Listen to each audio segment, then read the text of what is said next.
Hi, everyone. I'm Megan Berg, And I'm Dr. Jeanette Benegas. and we are here to fix SLP. We are discussing the biggest challenges that are currently holding back the field of speech language pathology. We present the issues with facts and invite you to be part of joining our movement to make things better, one conversation at a time. Let's fix SLP.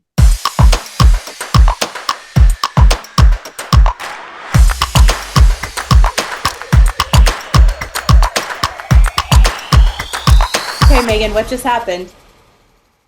I don't know. Welcome back from your trip. Feel like it's been a whirlwind.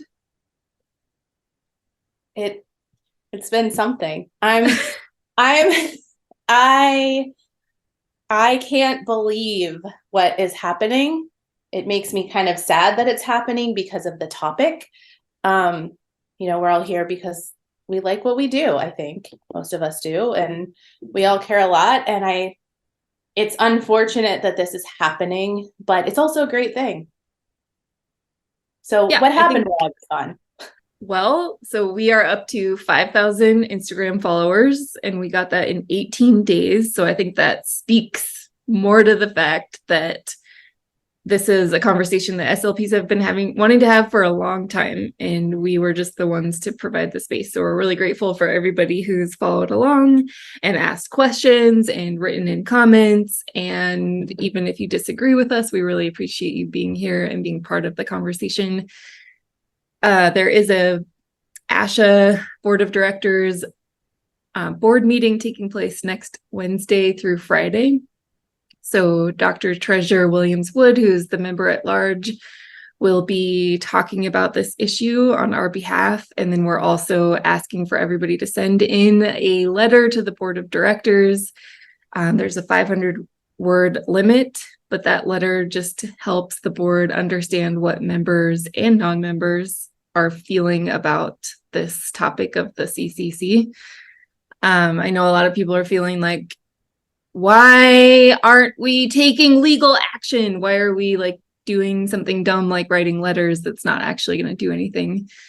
And just circling back to the intention of this is to start out by trying to have the conversation and trying to be open and transparent and really trying to en masse communicate to ASHA what the real world experience is like for SLPs right now, because the people running or people on the board of directors and the people who are the staff at ASHA largely are not practicing SLPs. So they're not as in touch with what's going on in the field right now. Yeah. I just want to give a live update. We are 25 shy of 5,500 followers on Instagram. That has changed since last night, that number.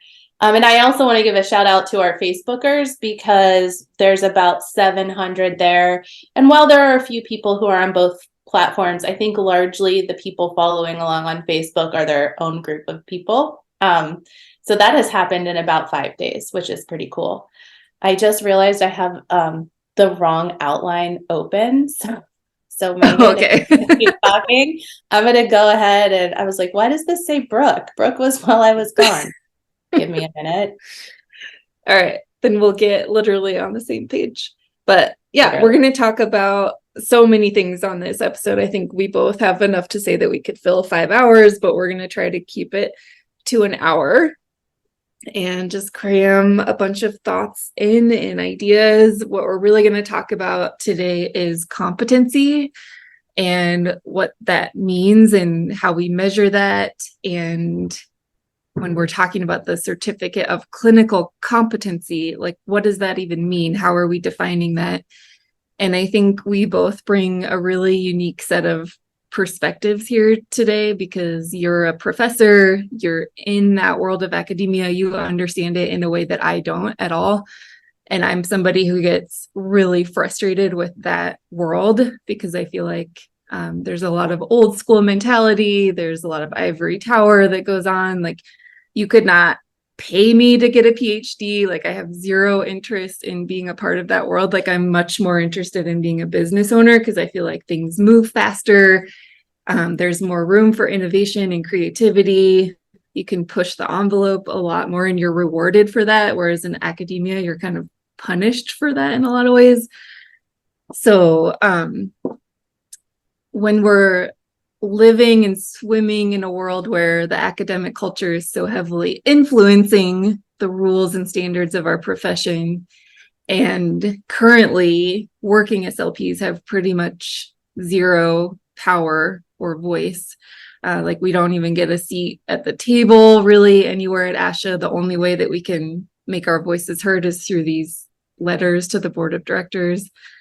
So Jeanette, let's start by you telling us about your experience as a professor. What are some of the biggest challenges? Talk to me about like what goes through your brain when SLPs say that grad school programs don't prepare them for entry-level positions. This could be the whole hour.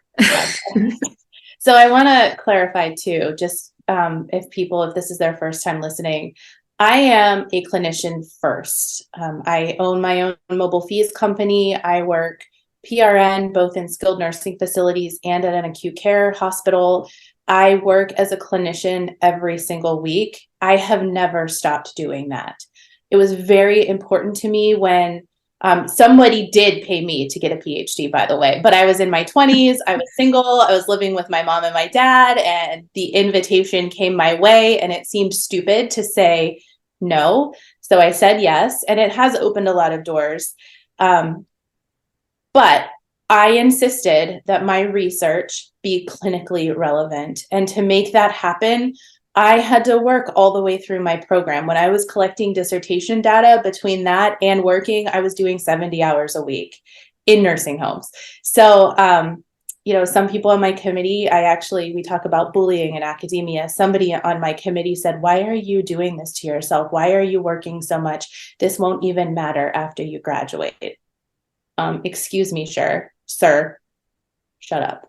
It's absolutely going to matter. So just to make that clear, I feel like sometimes I am the black sheep in academia. I like to climb the steps of the ivory tower sometimes and see what it looks like at the top, but I'm definitely not keeping a room there. So there's that. But one of my two areas of specialization is dysphagia. And I think this is an area where students are often underprepared. I think that is for a lot of reasons. It's interesting because we talk about the competencies that the CAA has laid out for academia to follow. And I'm just going to interrupt for people listening. The CAA is the Council for Academic Accreditation. It's an entity of ASHA, and they define all of the standards that grad schools have to meet. Mm-hmm. Sorry. Yes, that's okay. Programs are designed based on these standards, but the standards allow a lot of room for us to interpret those however they want. And one of the things that I see is there are still many universities that don't have standalone dysphagia classes. Sometimes it's like a quick 8-week course over the summer. Sometimes it's split with motor speech or some other type of disorder. So it's again, an 8-week thing. That's a problem because if you take a look at the standards, dysphagia has one of the highest number of competencies required by the CAA, and it is the class that is often least taught. And also, there's not a ton of us that are really in dysphagia every day, who are actually experts in the field. And I have so many colleagues who are and who are doing their best, and we're trying to move the needle. But the way academia works is full-time faculty teaches first. And if there's no one on the full-time faculty to teach that is an expert, it doesn't mean you're going to bring an expert in. So if there are 5 faculty and there are 15 classes that have to be taught, everybody takes 3 and you figure out who's best qualified for what topic. And that's not great, but that's not an ASHA problem. That's not a CAA problem. That's an institutional issue that has to do with money and politics and things that we're not necessarily going to change as part of this movement today. But it's a problem that we just need to put out there. For example, I teach oral rehab. to undergrads. Do I have any business teaching oral rehab to undergrads? Probably not. And you know what? They see right through it. My student reviews are lower, right? But my dysphagia, man, I get fours. That's the highest. Yep. So there's that. But one of the problems is that those of us who are really trying to do better, to make it so students are actually prepared, at least in the areas that we're teaching, we have challenging, rigorous classes. I know I've heard our colleague Ianessa Humbert say when she taught, she used to tell her students, not everyone's going to get an A in this class. I do the same thing. Not everyone's going to get an A in my class, but I'll tell you what, you're all going to be prepared. I do an oral competency check at the end of my class.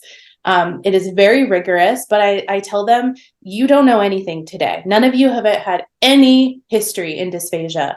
I am going to hold your hand and walk you down a path that might get bumpy at times. You might get frustrated. You might fall. You might not get the A.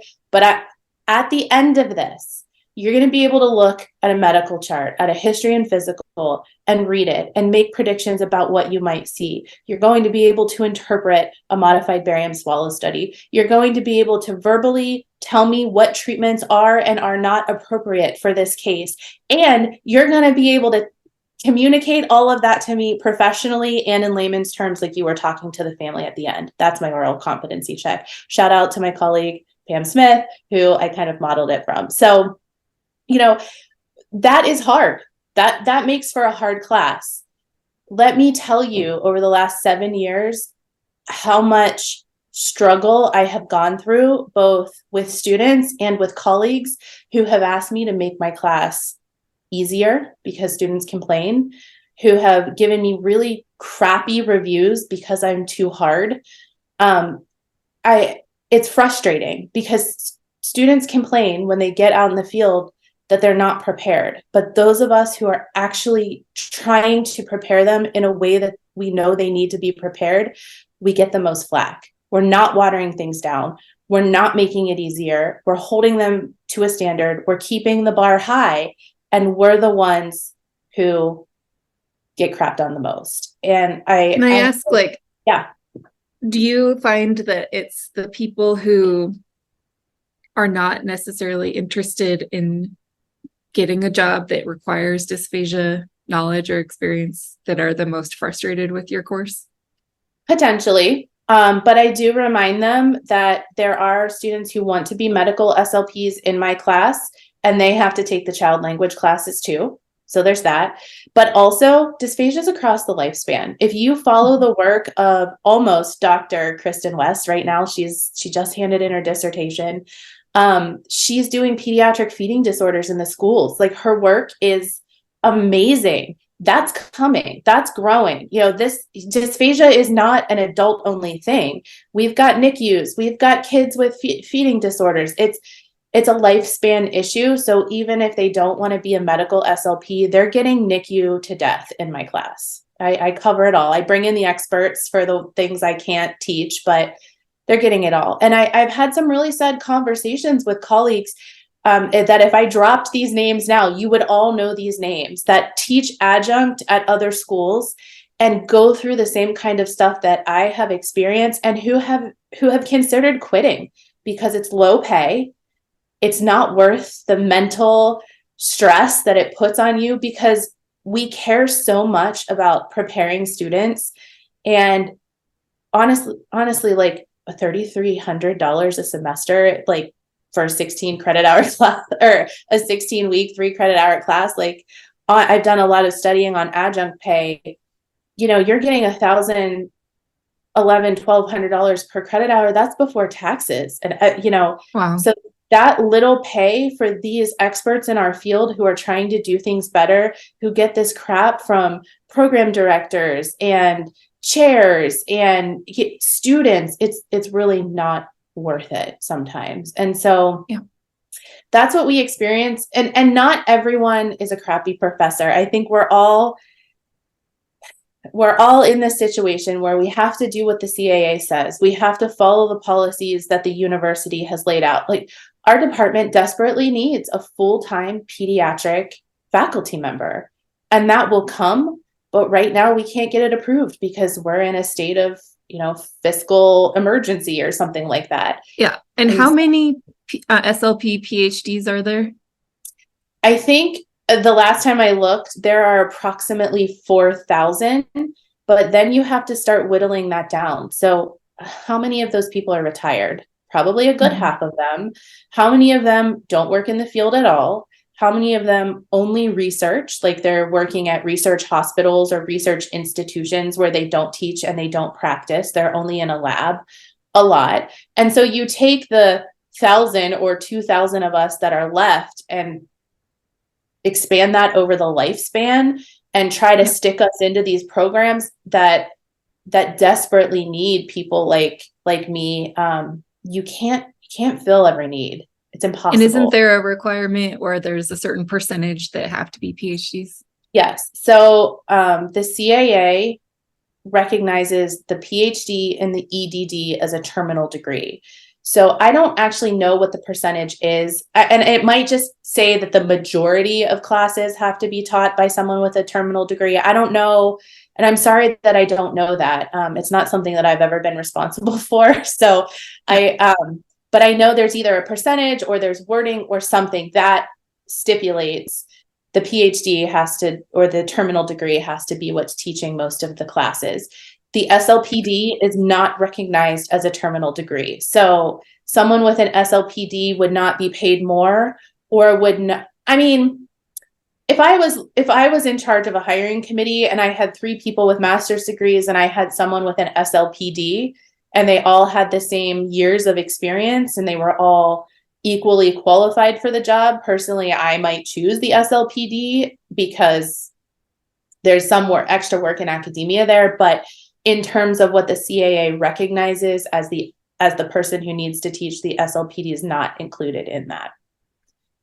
So, okay. So again, from my perspective as a business owner, I see degrees as products, which probably a lot of people would disagree with. But SLPs are paying tens of thousands of dollars for these degrees. And from my perspective, there's not an accountability system or a feedback loop that's going on to compare the CAA standards to real life actual job requirement standards. Yeah. So part of me is always like, why, like, how can we do this better? And again, like that comes back to, as a business owner, you constantly have to take feedback and you constantly have to reiterate and fold that feedback into what you're doing. So like, is it possible, is there a world where there's sort of a pool of really high quality expert educators who have very specialized knowledge in like oral rehab or AAC, and they have just rock star classes? Like, I'm sure they'll still get a mix of reviews, but like overall, very high quality people walk away with competencies. Could there be a situation where there's like a national pool of those classes that the CAA operates, and a university that's struggling to find somebody to teach oral rehab or whatever could pay a fee to have access to that course for their students?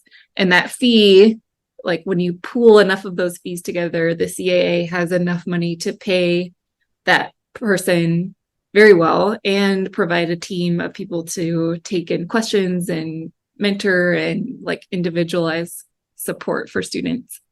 Like, is that a possibility? Because I feel like part of the ripoff for students right now is like, it's just luck of the draw. Like if you happen to go to a grad school with someone like you're going to get a good dysphagia education. If you happen to go to a grad school where they're really struggling to find an adjunct person, or they just don't have the human power to like adequately cover those topics, they're just out of luck. And there's no recourse. There's no way to know that when you apply to a school or accept it. So like, can we change the model for universities in how these courses are covered? I think we could. I think that a job like that, the department or the university would be potentially paying out a fee like a consultant type fee. The problem is if there's only 3 faculty members or 4 faculty members, and there's 12 courses to be offered, and you bring in a consultant for one of those classes, how are you fulfilling the full-time job of the person who would have taken the class that the consultant is now teaching? And also, the CAA does have some language and some rules about how much can be taught online in a residential program. So, and this I'm very familiar with because I've done adjunct in residential programs as a synchronous professor. So I've taught in New York and Indiana online to students who were sitting in the classroom. And there's a problem there that if they're doing things like that and they're bringing in consultants, I'm assuming a course like this would be taught online. Because I don't think any expert or consultant is going to move somewhere for a 16-week run to teach a class. The CAA would also need to be changing their requirement about how much can be taught online. I think a better solution, and there's even problems with this, and I'll give an example, is having a set curriculum that people like me could tap into. So, for example, I own a mobile fees company. I have a ton of fees videos that I can use to teach in my classroom with. I do PRN at an acute care center where we administer modified barium swallow studies, but I'm not at liberty to take those videos to use in my classroom. So I don't have access to high quality videos to teach modified barium swallow studies in my course. But as part of competencies, we really should be teaching that. So in the past, my students have had to pay for a product to learn how to do that, 25 to 30 hours of training. It's a high quality product. The videos are great, but that's one more cost that we're putting on our students. Thankfully, I work at an amazing university right now. Shout out to Teal College. We pay for that kind of stuff for our students. So our students are getting that, but I've taught this course at a lot of places, and this is the first place that has covered the cost. So if we were paying into some kind of curriculum that provided those materials for people like me to use to teach, this is the textbook. Here are the shells of the lectures. Here's a lab for every week.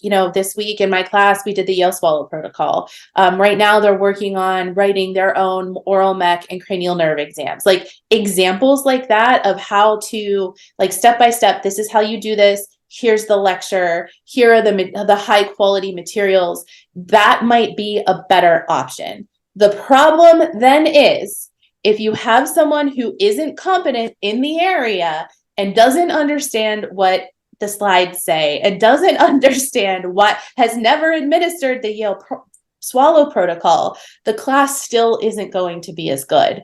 And several colleagues have told me more than once, you really should turn this into your class into a curriculum and sell it. I share it with friends and colleagues who want to use my course. I hand them the whole thing. I think we should be doing that for each other because there's not a lot of support in academia. And I think those of us who have high quality stuff could be helping each other out. Sorry, go ahead. Oh, I was going to say, I have seen a vast difference,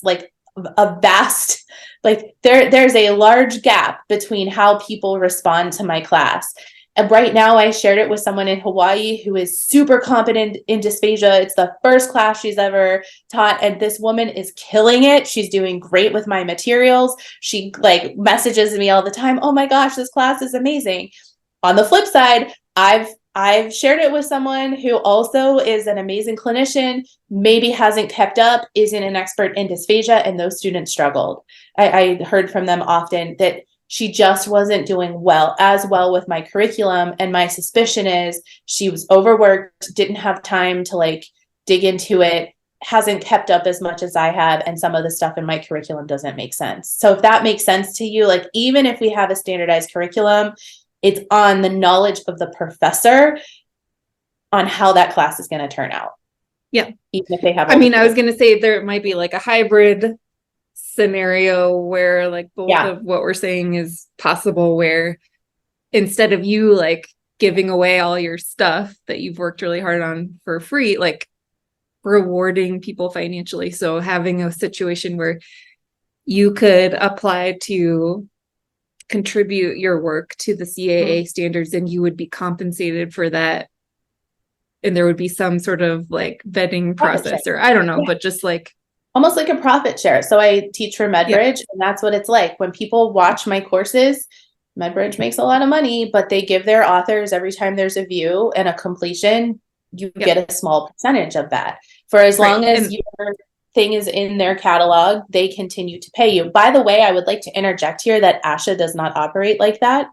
If you are using the ASHA Learning Pass, it is like a one-time payout of $500 to those professors. And if you even get that, it could be a PhD student who's using it as part of their hours of their PhD the one-time payout. They sell it for 5 years, and you never see another dime. So anyway, I just wanted to interject that. So there's some clarification. There are definitely more ethical CEU companies out there. So if you're looking to purchase something, maybe vet to see how they're treating their authors and their educators.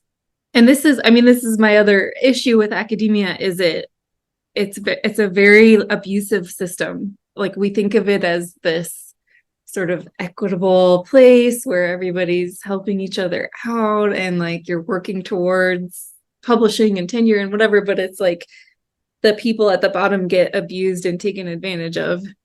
And I do think that interjecting like some accountability into that, as far as like making sure people are compensated fairly, is important. I think our friend Meredith Harold shouts about this a lot too, where right now to get an article, it's like $50.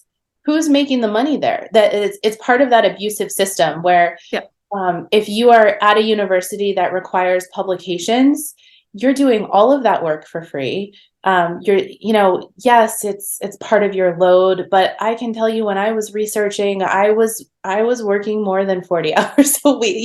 You get invested in that, and then you submit for publication, and what's your reward? Oh my gosh, I have a publication. It gets to go on my CV. And meanwhile, the journal is selling it at $50 a pop if someone wants access, and the university and the professor and the students in the lab who have volunteered and all of the people who have put the work into producing that outcome don't see a dime. Yeah. All for the sake of being able to say you did it and get tenure. Yeah. Yeah. It's not, I don't think the system is working. And I think there's a new generation of people in academia that are talking very loudly about this. I also want to circle back. This is kind of on topic, but like, I personally don't think that staffing should dictate how programs deliver quality content. And I personally feel like that's the responsibility of the university to figure out. Just like it's the responsibility of a business owner to figure out staffing. Like, the product shouldn't suffer because like, it's too hard to figure out this staffing matrix. Like, that's not the fault of students. And that's something that universities just need to figure out. There's so many problems too, in here. Well, I'm sitting in Ohio, but I work in Pennsylvania. In Pennsylvania, we have something like, between the fully accredited programs and the programs that are in their probationary period, we have something like 27 or 28 programs. People like me could easily travel between programs, and I think Penn West is sort of doing that. Like, 3 of our universities in Pennsylvania combined, and now there's 3 speech programs that are technically all the same department. Those professors, like my friend Professor West, is teaching her pediatric dysphagia content now in all 3 of those universities, right? So they're getting more, I guess they're getting more experts to teach their topics. Some of the classes are in person. I don't think she drives to all of the locations. Some of those classes are taught remotely, but they're spreading them out across all 3 locations. And so that's maybe a better answer, that, we have a full-time job, where the problem is, like, there's the state system in Pennsylvania.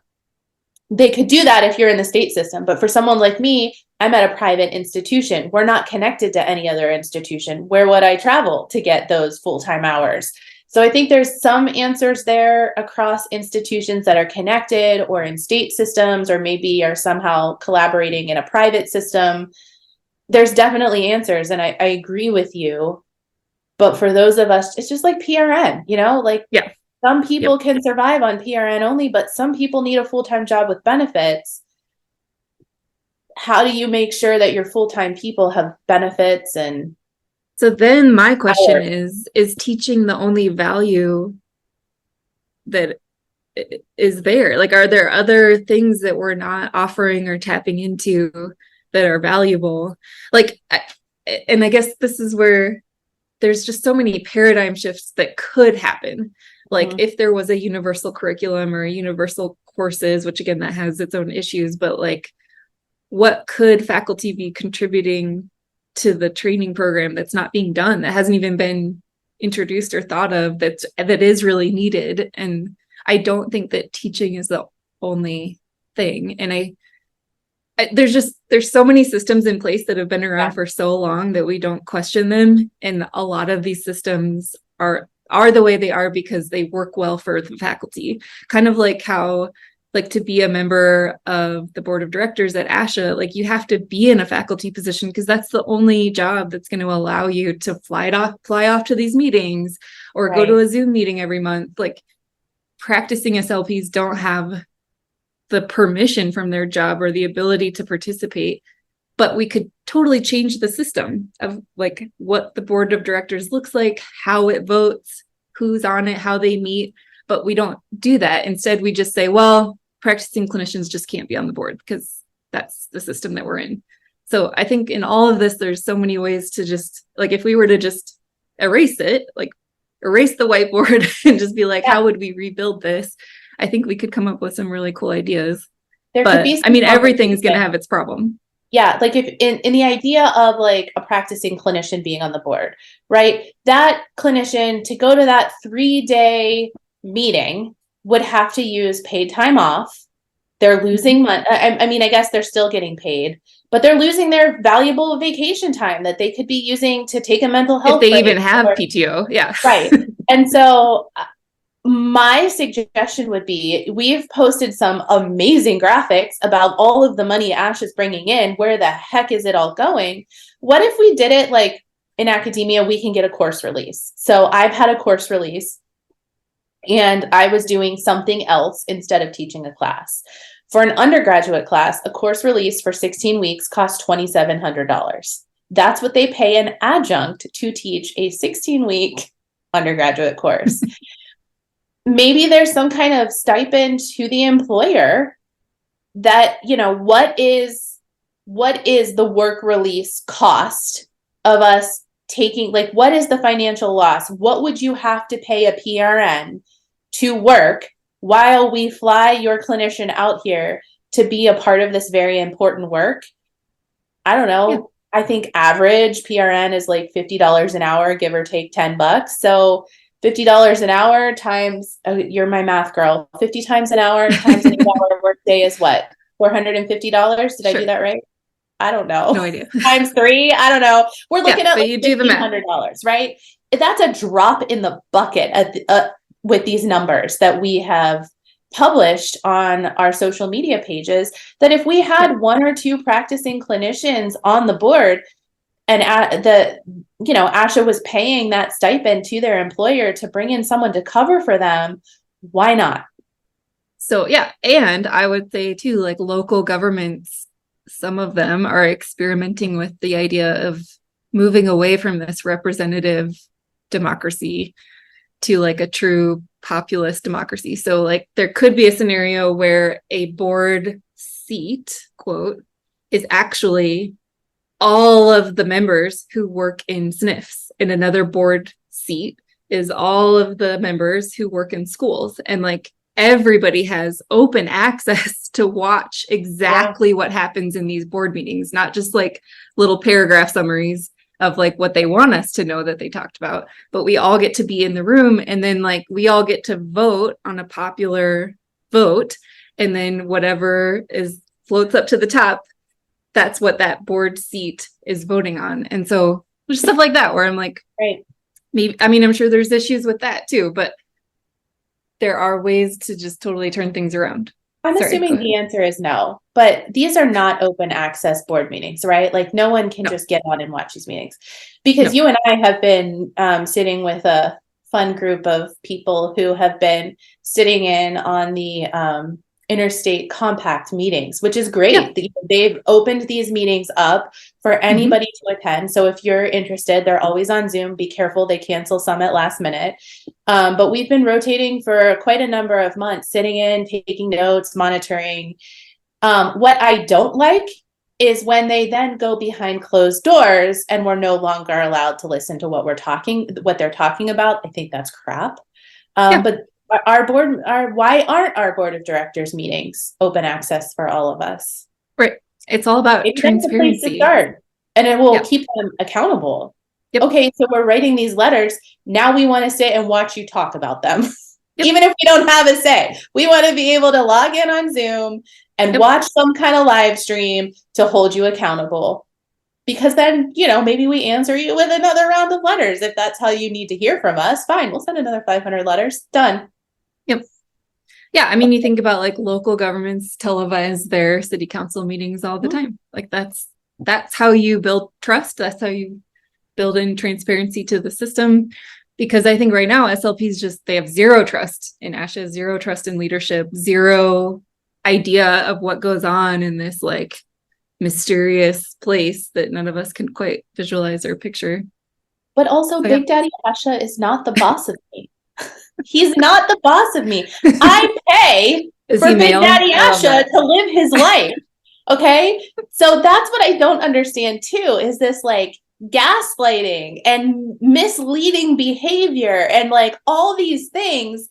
You're operating on my money. I should be able to see, like local government, my freaking tax dollars at work. Why do I have to give you oh man, I'm getting fired up here. Why do I have to give you $225? And by the way, my fees are way more because as a professor, I'm in a SIG. We track my things. I win the ASHA ACE award every year, right? Like, why are you taking my $475 every year and not letting me see what's going on in your meeting?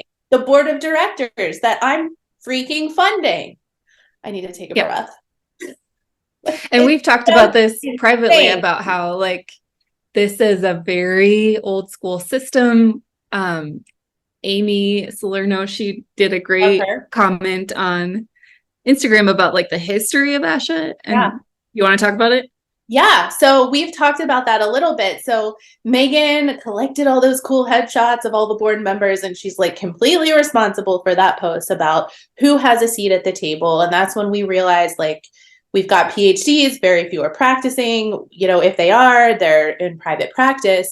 And so we started talking about this issue of why does everyone have a PhD? And I said, without really knowing, I make a lot of assumptions, but I will always say I don't know this for sure. It's part of my analytical personality trait.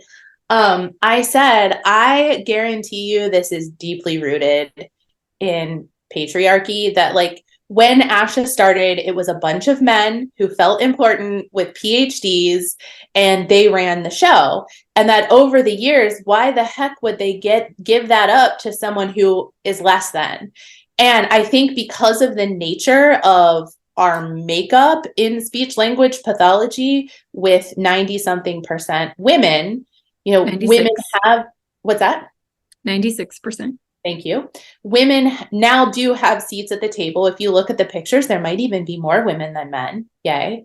But that probably took time. I would love to see the spread of women versus men over the years since 1925. But Amy shared with us, like in 1925, you had to have a PhD, right? You had to have been doing like you couldn't even join if you weren't academia. Couldn't even join ASHA. You had to have the PhD to even be allowed in the old boys club, right? Like, and then they started letting the peasants in with like some other name. And I think that's just how it has continued, because even though now they're letting other genders in, God forbid we give up the seat to people who know less than us. And I say this all the time. you do not have to be smart to get a PhD. All you have to do is be able to persevere and endure a lot of bullshit. And I am thankful for my degree. Again, my mentor, Michelle Bourgeois, was amazing. She mentored me. She loved on me. She taught me everything she knew, but that is not everyone's experience. There were other people on my committee who made me cry all the time. And I just think, I did so much crying, and it was never because of Michelle, but I just persevered and persevered. And P.S., that's why Megan and I are not going away. Perseverance and endurance, I'm Yep. here for it. Okay. But just because I have a PhD, that doesn't make me smarter. And I think sometimes that's why I am uncomfortable with people calling me doctor as like this term of respect. All I did was go to college for 13 years. I don't what did you do? Like, did you have cancer? Did you endure some trauma that I'll never know? We all just endure and persevere different things. And I think we have a lot of very smart, well-qualified clinicians in this field who would kill it at the table, who would do better than me. I tell Megan this every day, your words are so much better than mine for these social media posts. You need to word this response because I'm definitely going to mess it up. I bring other things to the table, and I just think excluding people with master's degrees because they're perceived as less than is asinine. Yeah, and I would say that's a very minority view. And I would also say that you put yourself in a position of vulnerability and being seen as less than yourself when you talk like that, and when you share that perspective, and when you treat people like that, when you're in a crowd of your upper level people. My colleagues and friends. And it's interesting too, Megan, because I've been paying attention to the pushback, because we're gonna get pushback with this movement. I see a lot of silence, and I can't judge this from your colleagues. I see a lot of silence from my colleagues. I'm getting a lot of messages from people with PhDs or people in higher level positions, like on state association boards, or vendors of well-known products, who are just there to educate and aren't permitted to take a public stance on anything. Those messages probably are the ones personally that I have gotten the most, that have been, hey, what you and Megan are doing is super great. It's about time someone spoke up. I'm sorry I can't publicly join this movement, but I want to encourage you from behind the scenes. I'm getting so many of those. But it has been surprising to me, the people I have not heard from, or the people who have pushed back on us publicly, have mostly been people with PhDs. Yeah. And to share more of my personal story, like I've said before, this is a second career for me. I went back to school later in life. Before that, I was a science communication education specialist. So I traveled all over the world. I worked mostly with geoscientists to communicate their research projects, which were always really fascinating. I spent a lot of time in different countries, living in different countries, and I spent a lot of time in Antarctica, working with people and spending time with all kinds of diverse people of all walks of life who had all this different life experience, different languages, different cultures. And so when I went to grad school, I had all this life experience, and I felt like they could smell that on me, and they made it their mission to beat that out of me, to beat me down so that I knew that I wasn't worth anything, and that only the people in academia and only the people who were teaching me actually had any valuable life experience or anything to contribute to the field. And I think this is why we have such a huge diversity issue. We have almost no diversity in the field, because if somebody like me, who's a woman, who's white, who goes into a grad program, and even I don't feel like I fit in, and I feel like my life experience is problematic for the program and problematic for my grad school education, how in the world is anybody who is not female or not white supposed to survive in this environment? And then you top that with like this thing of like, well, we can't talk openly about any of these issues. Like people of power just stay silent about all of it, from racism, classism, homophobia, how we teach, how we train, how we measure competencies. Like none of the issues are being talked about because there's this sort of agreed upon contract of silence. And like there's the people who are allowed to say things and people who are not. And Yeah. I think that's like the crux so much of this issue, is like who's allowed to have a voice in this field. Very few people. I mean, even the silencing amongst each other, like the university that I just left, man, the program director did not like me. He was my best friend until he realized I wasn't following his agenda, and I do things differently. And he actively sought to shut me down. He actively attempted to shut me up, would be conniving, and just like the things that went on were insane. We're supposed to be autonomous in academia, just like speech language pathologists are autonomous.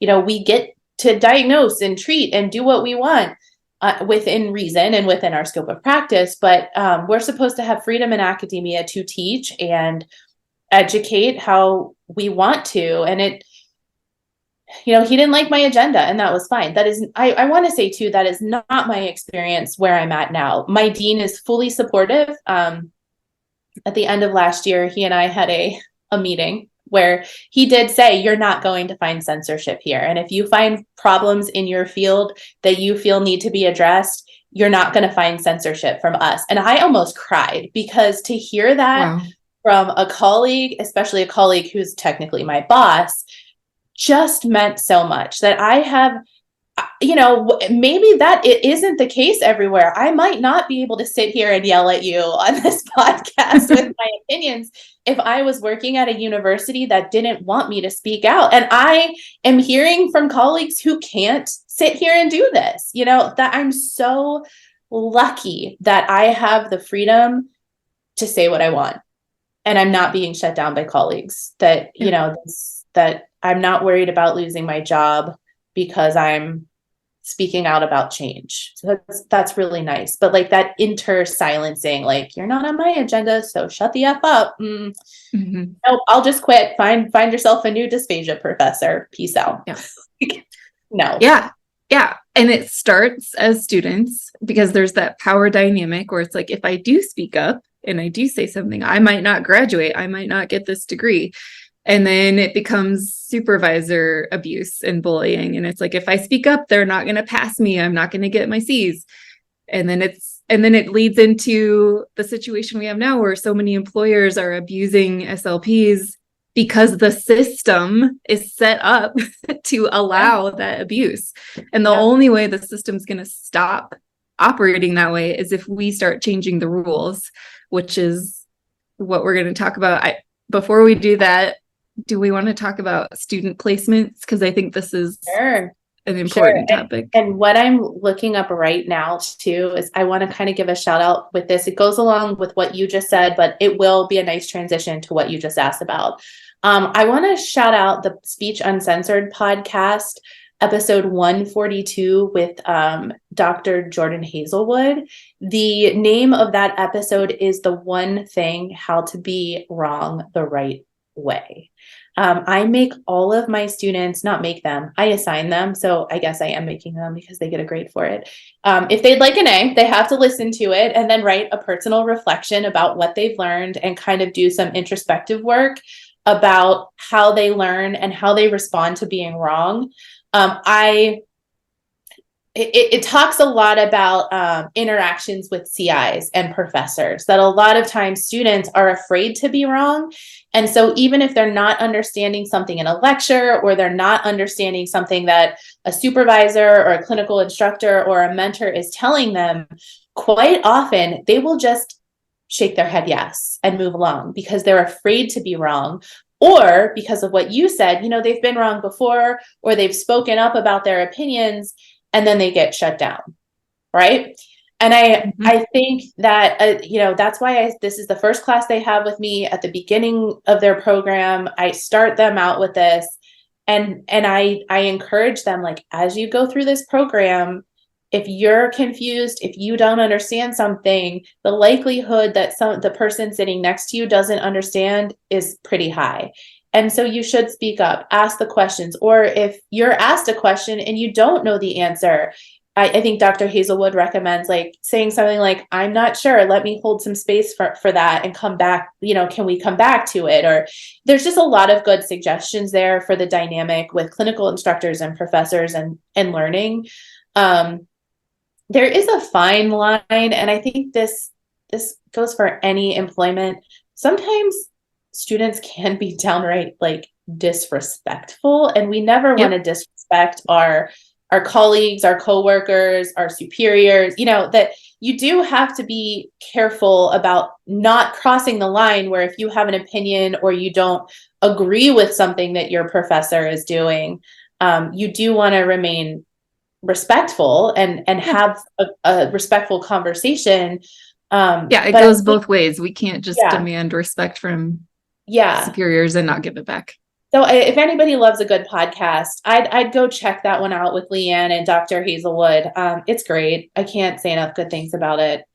So let's talk about and mentorship. Oh, before we do that, I just have one more thought about, like, the power dynamic situation and the problem that you all face with dealing with feedback that the course is too hard or whatever. I think when we look at measuring learning and, like, tests and assessments and grades, the system right now is set up to make sure that the students are learning, but we don't have a lot of great systems in place to make sure that the teacher is teaching, other than, did you teach it in a way that worked for me, like the feedback forms. And that's where, like, I think that's universal competency standards are so important, because then you can measure, did the student learn the universal competency standards?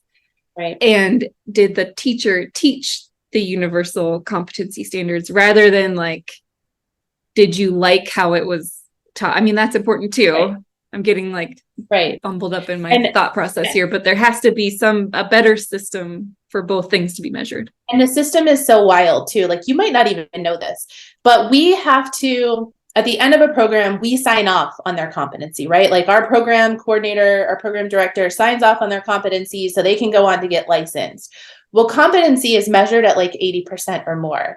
And competency across a program varies wildly, even with each class. So me as the instructor, I need to make sure that my students are competent in what I'm teaching, and that competency standard is 80%. And so I can decide what on my syllabus is measuring competency. Is it the final? Is it the midterm in the final? Is it a certain assignment?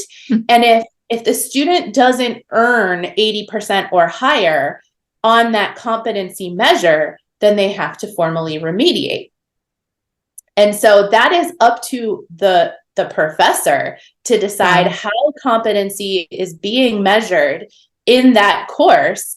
And as you can imagine, from professor to professor to professor, that changes. I just flat out say in my class, you earn 80% on everything, or you remediate. And I give a class every week, or I give a quiz every week in every class, because of spaced retrieval. Space practice helps you learn, right? And so sometimes, the people are getting 7 out of 10s, they're remediating. And my remediation is not take it again, because I'm not an idiot. You're taking screenshots. You're just guessing the answer until, come on. I used to sleep through my classes. I wasn't born yesterday. No, my remediation is, if you have to remediate, you're going to tell me why your answer was wrong. And then you're going to dig in and you're going to find the right answer. And you're going to tell me why that answer was right.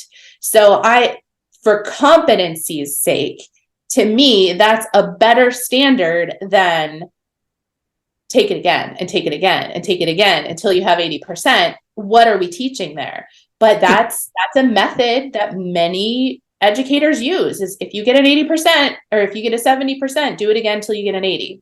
Well, it's easy. I'm forcing competency in my classes. Yeah. I mean, what you're doing takes more thought process. You've actually done the work to figure out like some pedagogy and like how people learn best, and like you put thought into it.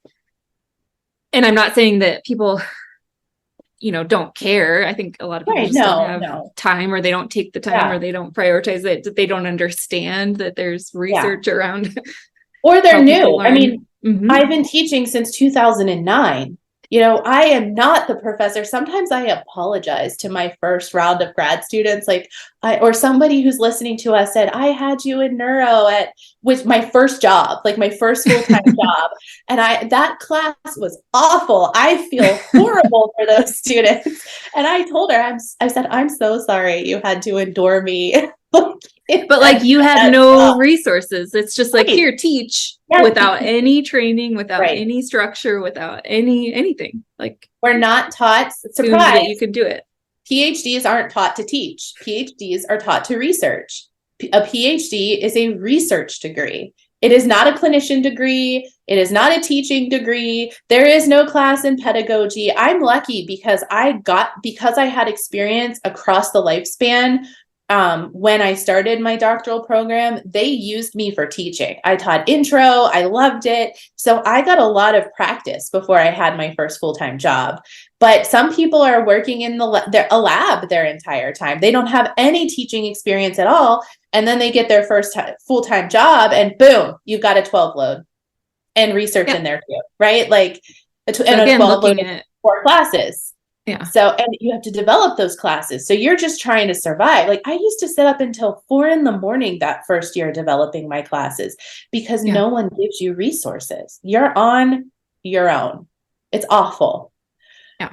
Anyway, it's not working for anybody. So you're also responsible for placing students. Yes. So what are some of the biggest challenges there? Have done so across multiple institutions in multiple ways. Okay. So what was your question? How does it go? Like, what are some of the challenges that you face? Because I think as students, people are like, oh, you have placements and you match those placements and it's easy. Mm-hmm. Yeah, it's the hardest job out there, I think. From what I've seen, there appears to be a lot of turnover in our field for people who are holding these positions of externship coordinator. I know the last university that I left, the person who replaced me quit within weeks. So it's not an easy job. It's really hard. And I think students especially don't understand what goes into it. So it's nice and it's a challenge when you let your student go anywhere in the country for their externship placements, which is nice because you have a broader choice of where students can get their clinical experiences, but it's also hard. So when a student gets a placement, you first have to make sure that the location can take a student. So if they only have PRN, if they have a CF, or if the CF has not had 9 months of full-time experience at the completion of the CF, they do not qualify to host a student. So that's first things first. The location, so let's say, Megan, you're my student and you want to go to ABC school and XYZ hospital. I have to first start making phone calls. Sending an email is useless. I almost never am able to make a clinical placement with an email. I have to call. And that means I have to call when that clinician is sitting in the room to answer the phone. How about time zones? I live in Ohio. You live in California maybe, and you want to go to ABC school in California. When I'm working at 8 a.m., that's 5 o'clock your time. So if you check in at 8, that's noon my time. I might be teaching a class. So it's from the beginning, very careful coordination of when you're making that phone call.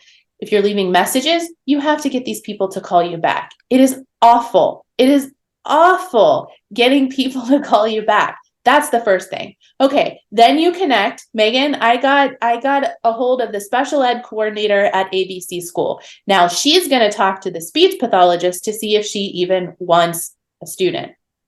So more weeks go by, I follow up 17 times. Finally, I hear, okay, in best case scenario, Susie Q at ABC school will take your student, Megan. Then I have to get a contract. And that is when lawyers start talking. And when you're going across state lines, it can take months and months and months.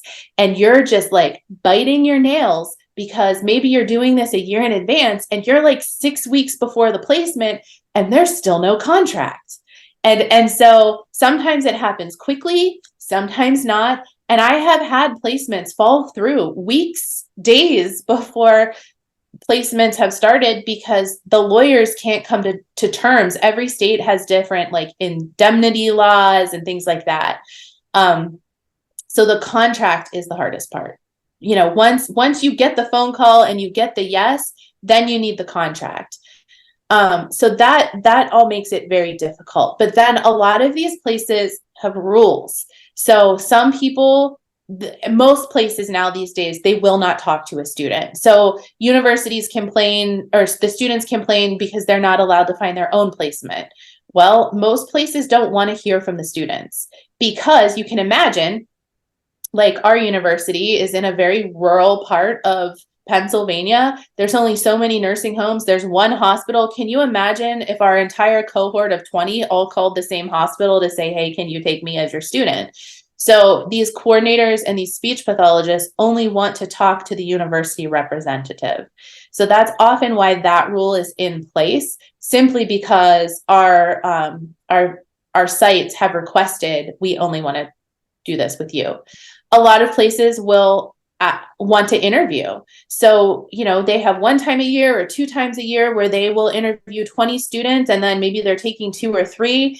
Students often want to wait to see, maybe they go on 5 interviews and they want to wait and pick the best. Maybe they'll get more than one offer. That can't happen. As soon as there's an offer, you have to take it. And because what if that's the only yes you get? Like you could have interviewed for 5 positions. We need to get you 1, right? So you should only be interviewing at places you're willing to go if that's something you have to do. Sometimes students don't understand that. So when you have to place, you know, when I took over full-time I was doing externship coordination and actually clinical coordination for our entire distance program at a former university that I was at. We had 66 students, 3 cohorts. They all did 5 rotations all over the country. And I took over that job April of 2020.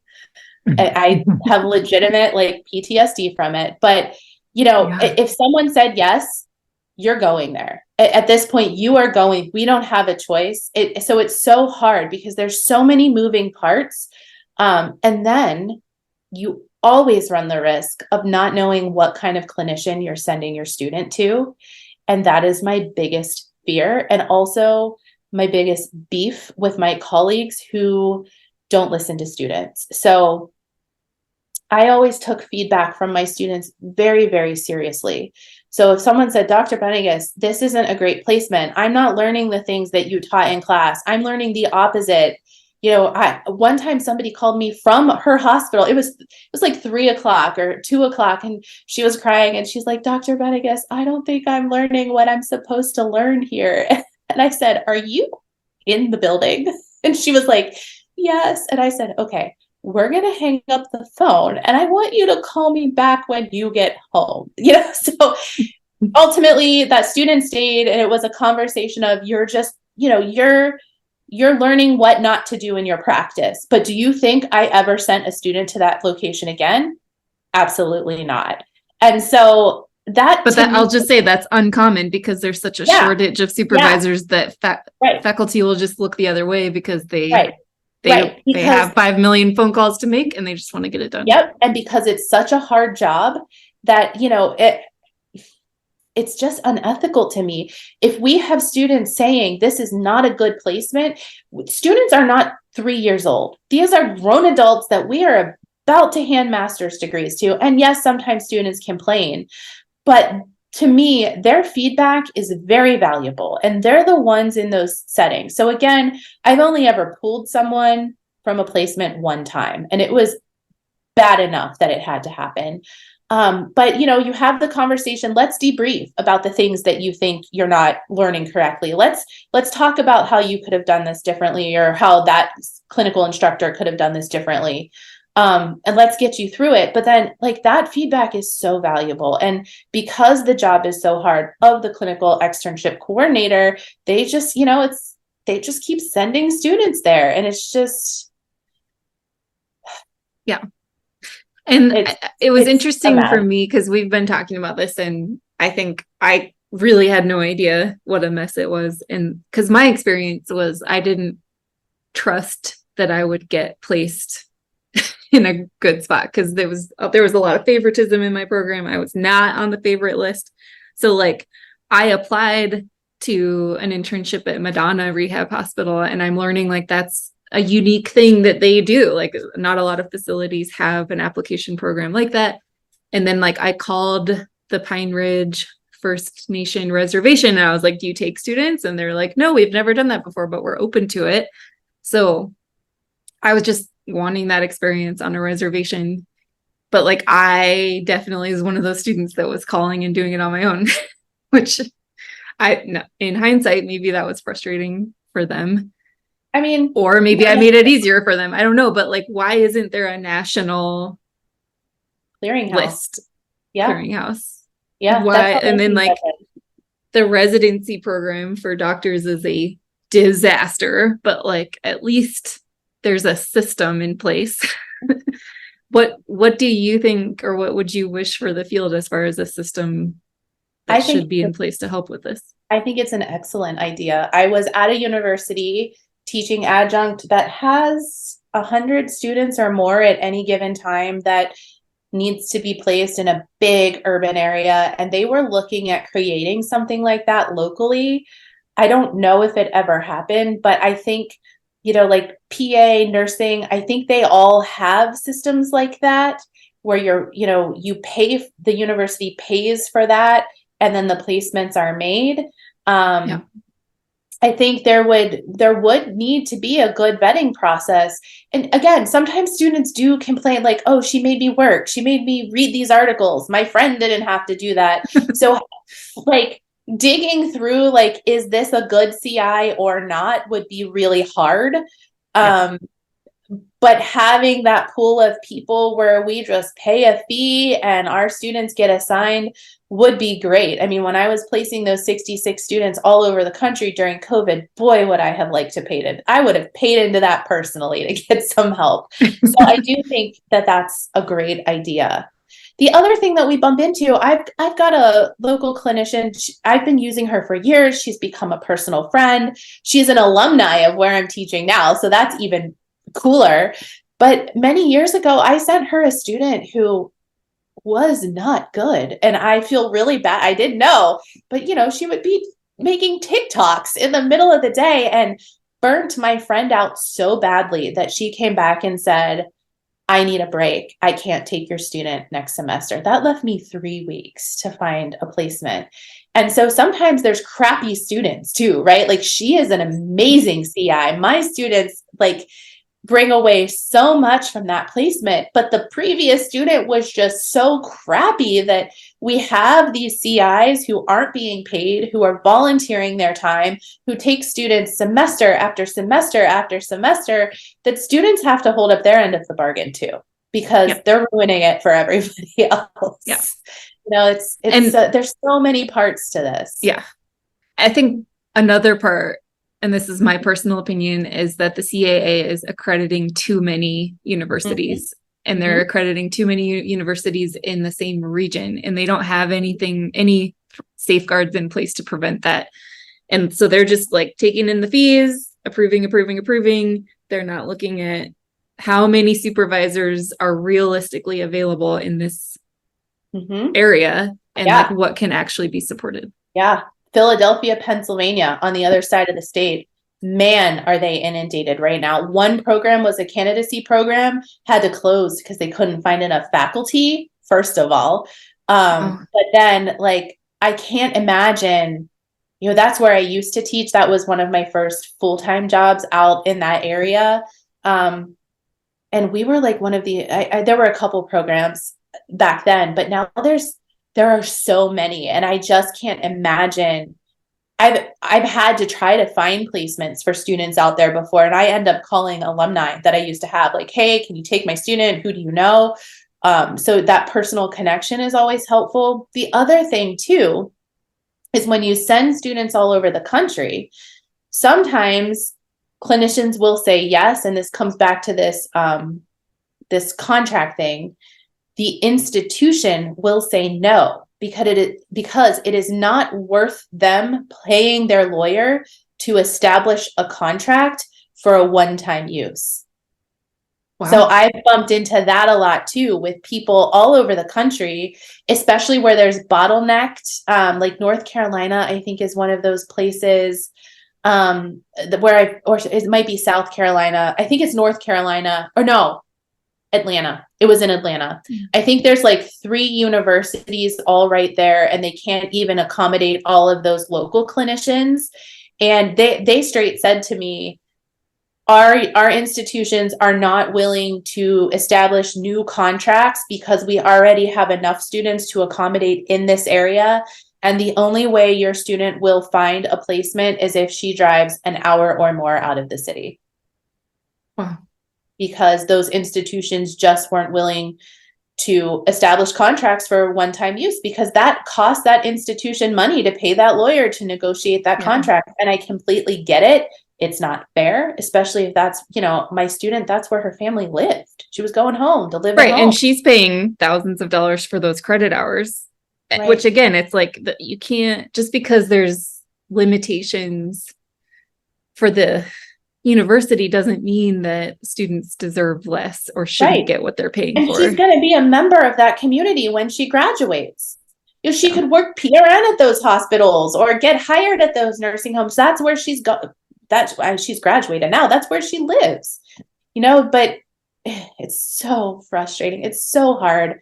Mad respect to all of you listening who do it and are like, and so I've gotten some feedback on that too, where we've talked about this issue on other podcasts, that if people start letting their C's go, it's going to really narrow the pool of people who can take our students. And that's why this all has to happen. It has to happen in a very systematic order. We need the CCC to be modified, to be made optional, to go away, or, that this restriction that to get the CCC, you have to be supervised by someone with a CCC, that has to go away. Then we can start letting our C's go. Then we won't, because we don't want students to suffer even more. Please don't think that our purpose here is to just blow everything up. There is some thought into this. We need to take these steps. But I've gotten feedback from people who do this job who have concerns about what we're saying because they know how it's going to affect them as an externship coordinator. Yeah. And just one more thought on this. You had mentioned that AOTA has stopped accrediting programs because they have the same issue, but they're actually doing something about it. Like they're stopping everything. Yeah. So my program that I'm working in now is the first graduate program at our institution. They were actively looking at adding occupational therapy, and they just told us in our faculty meeting that AOTA has halted taking on applicants, and that there is such a large applicant pool, and that there are so many people like going through the system, or not people, but programs going through the system right now, that they're halting the process. They're not accepting any more applications. And I believe they were told that for us to see any kind of return on investment, because it does cost a lot of money to start a new academic program, it would be 7 years or more before we could even start the program and start seeing a return on investment with students. So good for AOTA, because ASHA just, the CAA just takes the money and takes the money and takes the money without any thought of how many there are of us to teach in these programs. Again, probably less than 2,000, and all of these requirements to get these hours for these students with nowhere to send them. Yeah. And I think just to interject here too, like I think a lot of SLPs are like, God, like these people are making these decisions based on money and based on power. And that I think there's some truth to that. And then there's also truth to the fact that the left hand has no idea what the left pinky is doing. Like these the system is so inefficient. There's so much miscommunication. There's so much lack of institutional knowledge because these boards turn over all the time that like people are just kind of like going along with like the massive current of ASHA and the CAA, and like the people who are on these boards don't have the time or the perspectives like you and I do to just stop and be like, this isn't working. How could we do it different? And if they are questioning those things, there's so much pushback from the existing system that that conversation just gets lost. And so I think that's what Fix SLP is here for, is like, we're just going to be persistent. We're going to be loud. We're going to put language and articulate what the problems are. And eventually, like if enough people hear that at the right time, there's going to be change, because there just hasn't been that sort of consistent pushback to the existing systems. And so things just carry on as they do, because the energy and the time needed to change it isn't going to happen with the way it currently is. So I know we're running out of time and we're going over an hour. I think like all of this is circling around this idea that the CCC is not evidence-based. It's not tied to any universal competency standards. If someone can afford to pay $225 every year, they can maintain their label of competency, even if they haven't touched a client in 10 years. Yeah, we're getting so many messages. I've kept my CCC for the last 10 years as a backup plan or just in case. Like, oh my gosh, like what? Yeah. There needs to be a different process here. Yeah. And so that's a thread of the conversation we're having, is like, how can we actually have measurable, clear, evidence-based competency standards established by the CAA? How can those be tied into comparing grad school competencies to real world competencies? But the issue that we're focused on right now is the fact that we live in a reality where we have to keep paying for the certification that doesn't mean anything. So just so everybody knows, the next step that we're taking is to reach out and talk to some people who have experience with changing legislation. So like, how do we introduce bills that would remove language about the CCC from state licensing boards, as well as individual state Medicaid programs? Because if we can remove that language, then that frees up SLPs to really decide if they want to pay for the CCC. And then it's just a matter of having conversations with employers. And for people who are listening to this, like, oh my God, like you can't just willy-nilly, like you can't just get rid of this certification that ties us all together. Again, we would say there's no evidence that supports the Cs. So really, it's incredibly unethical to continue to support this certification, because it's doing harm to consumers first and foremost, who believe that having the certification means something when it really doesn't. And it's doing harm to our field because it's just kind of a joke at this point. And there's no universal standards that we're all held to. And it's hurting individual SLPs because it's a financial burden on top of state licensing fees, on top of continuing education, all of these things that we have to continue to maintain in order to have the right to practice. And again, it's not actually ensuring competency. So why are we all supporting it? So that's what Jeanette and I are working on. And I mean, look out into your own SLP community. We all have that SLP who is as dumb as a box of rocks. Like, what are you doing? And why are you swiping that frozen thing on the back of someone's mouth? I don't know. Or, just, I'm so far out of peds at this point. I can't even give a funny example, but why we hold the same state license and we assumably have both paid for this same certificate, but one of us is competent and one of us is not. And here's what I see too, like even putting this back, Megan, to our other SLP's Pockets podcast, sometimes those people who aren't competent are also the yes men and yes women who will just take jobs because it's a job, and it also hurts the rest of us for $20 an hour.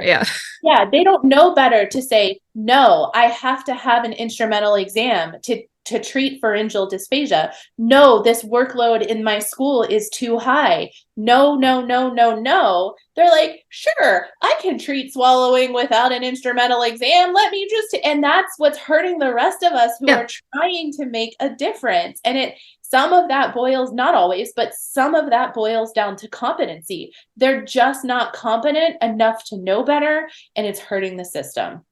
Oh and everyone needs to be aware that ASHA is, like, they sent out a survey about clinical specialty certifications. And the best way that I'm getting a read on this is they want to start a program that's pretty much like the CE provider platform. So I'm an ASHA CE provider. I pay a $900 fee every year or whatever. And then I submit all my courses through ASHA. And then I report who completes the CEUs. But ASHA isn't looking at the quality of my courses at all. Like, there's a box that I check that says, yes, this course has been evaluated for quality of content or whatever. But they don't. I mean, I could publish any course as an ASHA CEU and it would not guarantee quality. And it seems like they're doing the same thing with clinical specialty certifications, where people are going to be able to apply to provide a clinical specialty certification with ASHA stamp of approval. And I'm willing to bet there's not going to be a vetting process for quality. And so that's what we have to be concerned about, is like, not only do we have this CCC that's completely bullshit, that doesn't actually measure anything, but now they're going to be introducing clinical specialty certifications and they don't have a track record of like doing anything with any evidence base. Yeah. So we're all going to get pigeonholed into paying more and more and more and more and more money. And they're going to try to like be like, okay, if you don't have this clinical specialty certification, you can't work in this area. And like, yes, we need to have conversations about who can work where and what competencies they need to demonstrate and how those competencies are demonstrated. But like, that is not the solution. ASHA clinical specialty certifications are not the solution. It's going to hurt us. It is going to hurt us. This is another podcast, and I have some guests in mind, or a guest in mind, that we can invite to have this conversation with us. But no, that is not the answer. It is not. It will ruin us. I think you don't have enough money now. Wait till that starts. Oh my God. And I mean, I will continue to say, and this is my personal opinion, why isn't the degree enough? Like, why can the degree not be good enough? And I know, yes, like there's no way we can teach everything that every SLP needs to know in a degree, but I think we can teach enough and we can get really clear on how we're spending our time and how we're spending students' money to teach what they need to know, like what they actually need to know, and teach it really well so that the degree is enough for an entry-level position and we're not having to pile on all this extra stuff that we all have to pay for to prove that we're competent. But again, that doesn't dismiss the idea that we shouldn't have specialty something, whether that's a state license or certification or something, but that's a conversation for another day. Yeah. And just to point out here too, like I've heard this a couple times. Well, I'm not anti-ASHA. This is not an anti-ASHA movement or an anti-ASHA conversation. Yes, Megan and I get very frustrated. You heard that out of my tone of voice today. We're wanting to take what is there and make it better. And this is something that everyone can get behind, whether you like ASHA or not, because I think we can all agree that the system is not working. Part of the reason it's not working is because we have grown exponentially since 1925, right? When the old boys club in the ivory tower and their little PhDs and they're smoking their cigars, like I have this whole picture in my head. Coming there on their horse and buggy. I don't know. Did they have those? They have beagles. I don't know, probably. Were they shooting birds? Who knows? Anyway, we treat so many more things since that time that, what worked 100 years ago just doesn't work now. And it's okay to say that we've changed. We change our style of clothing every decade. We change the type of music we listen to all the time. It can be the same for our field. And I've said this before, we need to be allowed to change. We can't be silenced. We have to speak up. And that doesn't mean we don't like ASHA. It means we need to grow. Yeah. And we've joked about, we're going to be calling each other if we get in the nursing privilege of living long enough with our nursing homes, complaining about all these young people who want to change things. And that's just how it is. Change is constant. How it was back in the 20s when we made all these changes. That why do they want a certification now? Yeah. But yeah, I mean, yes, 100 years from now, the things that Megan and I are yelling and screaming about, and that all of you are yelling and screaming about, won't be relevant anymore. 100 years from now, these are going to be AI conversations, right? Or something even bigger than that, we haven't even broached that topic yet. But they should change, and they should be allowed to do it. And that's what we're saying. We might yell it. Well, Megan doesn't yell. I might yell it. Megan will make some kind of beautiful graphic and post about it. And then I'll yell. Okay. So the board meeting is next Wednesday through Friday. On Wednesday, October 25th, we will be recording a podcast episode with Dr. Treasure Williams-Wood, who's, like I said, is the member at large. So she will have been in the room while it happened, and she can tell us about the system, how it works, how the meeting went, what we can expect. And her whole job is to basically communicate to the board the concerns of the members. So the three of us will be having a really great conversation. So tune in for that. And anything else, Jeanette?